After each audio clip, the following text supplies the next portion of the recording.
Today we'll talk about how can you enable reminders on your app. We're going to figure out the solution or know how you can do that on your app. So you just follow this ways, then it's going to work with you.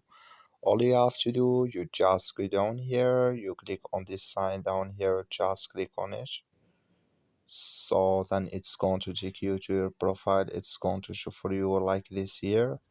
Then all you have to do next, you just go down, you click here on settings here, just click on it. Then it's going to take you to next step here. It's going to show for you like this here. Then you click here on push notifications here, just click on it. So then it's going to take you to this list. It's going to show for you like this here. You go down, you just come here to reminders here. So then you click here in this sign.